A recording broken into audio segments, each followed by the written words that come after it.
কথায় আছে রিজিকের মালিক আল্লাহ। মহান আল্লাহ তাআলা যাকে যতটুকু দিয়েছেন অতটুকু নিয়েই সন্তুষ্ট থাকা উচিত। আসলেই হ্যাঁ, মহান আল্লাহ দরবারে কোটি কোটি লাখো কোটি শুকরিয়া যে আমি যতটুকুই গাছ লাগিয়েছিলাম, যতগুলি গাছ লাগিয়েছিলাম সবাই বলেছিল কিছুই হবে না, কারণ বালু মাটি। তারপরও মহান আল্লাহ তাআলা আমার এই কষ্টের ফল যতটুকুই দিয়েছেন, আল্লাহর কাছে কোটি কোটি শুকরিয়া। দেখেন, আপনারাই দেখেন যে আমি যে টমেটো গাছগুলো লাগিয়েছিলাম সেই গাছগুলো ঠিকই হয়েছে, ফলও ধরেছে। কিছু ভালো ছিল, কিছু নষ্ট ছিল, আর এর মানে এই না যে একেবারেই নষ্ট ছিল। আমি যতটুকুই খেয়েছি, যা খেয়েছি আলহামদুলিল্লাহ, আমার মনে একটু কষ্ট নাই যে এত কষ্ট করার পরেও এই সামান্য এতটুকু মহান আল্লাহ তাআলা আমার কিসমতে দিয়েছে। হয়তো এটাই আমার রিজিকে ছিল, আর এই এতটুকুই রিজিক নিয়ে আমি অনেক অনেক সন্তুষ্ট। আমি এতটুকু বলবো না, কারণ এখানে যা হয়েছে এই পর্যন্ত আলহামদুলিল্লাহ। কারণ বালু মাটিতে কোনো ফসল হওয়াটা অনেক কষ্টের। এটা যারা বালু মাটিতে ফসল লাগিয়েছেন তারাই একমাত্র জানেন। আর এদিকে দেখেন আমার সুন্দরী কন্যা আমার কাজে কি সুন্দরভাবে সাহায্য করছে। আসলে আমার মেয়ে অনেক ভালো, অনেক লক্ষ্মী একটা মেয়ে। আমি যে কাজেই যাই আমার মেয়ে সবসময় আমাকে সবসময় হেল্প করে। আর এই আমি গাজরগুলো তুলতেছিলাম আর অনেক কষ্ট লাগতেছিল যে এত ছোট ছোট গাজর তুলবো। আসলে কি এই গাজরগুলো অনেক দিন হয়ে গেছে যে না তুলেও পারতেছিলাম না, কারণ এর গ্রোথ আর বাড়তেছিল না, যার জন্য গাজরগুলো কষ্ট হলেও উঠায় ফেলতেছিলাম সবগুলো।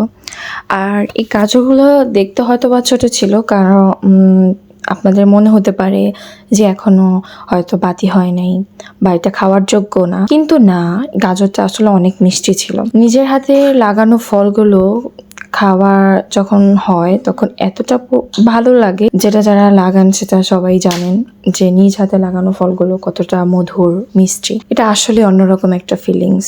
আর প্রত্যেকটা গাজর দেখেন একরকমই সাইজের, কোনোটা এতটুকু এর থেকে ভালো বড় হয়নি। আমার মেয়েও আমার সাথে গাজর তুলতেছিল।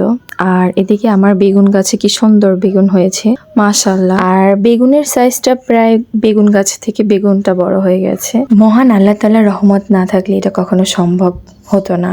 মহান আল্লাহ তাআলা দিয়েছেন বিধায় হয়েছে আলহামদুলিল্লাহ। যতগুলো বেগুন গাছ লাগিয়েছিলাম প্রত্যেকটা বেগুন গাছে মাশাআল্লাহ দিলে অনেক সুন্দর সুন্দর বেগুন হয়েছে। আর মাশাআল্লাহ দিলে বেগুনগুলো দেখতে অনেক সুন্দর ছিল। আর প্রত্যেকটা গাছের আশেপাশে ঘাস লতা পাতায় আটকে ধরেছিল, তো আমি একটু সময় নিয়ে, যেগুলো আপনাদের ভিডিও দেখায়নি, আমি তারপর ভিডিও করার পর একটু সময় নিয়ে গাছের আগাছাগুলো পরিষ্কার করে দিয়েছিলাম।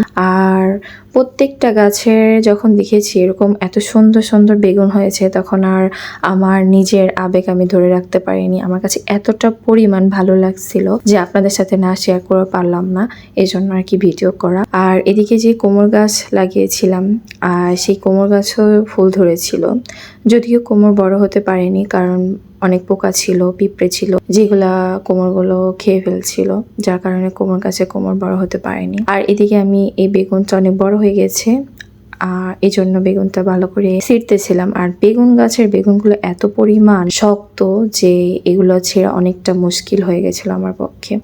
আর এদিকে আমি ছিঁড়বো কি, এদিকে আমার মেয়েও আমার সাথে ছেঁড়া শুরু করে দিয়েছিল। আর এদিকে দেখেন একটা পুটকা, আমরা ছোটবেলা যখন অনেক ছোট ছিলাম তখন এই ফলগুলোর সাথে অনেক পরিচিত ছিলাম, কারণ হচ্ছে এগুলো ছিল পুটকা ফল, যেগুলো আমরা করতাম কি এগুলো এরকম ভাবে মাথায় দিতাম, ঠাস ঠাস করে ফুটতো, আর আমাদের কাছে অনেক ভালো লাগতো। আর এটা যখন পাকতো ওইটা আর কি আমরা খেতাম। আর এদিকে দেখেন আমার উস্তা গাছ এত ছোট সেই গাছও ফল ধরেছে। আর এদিকে দেখেন আমার ঝিঙা গাছেও ঝিঙা হয়েছে। আর এইগুলো দেখার পরে আমার নিজের আবেগ কিভাবে ধরে রাখবো আপনারাই বলেন।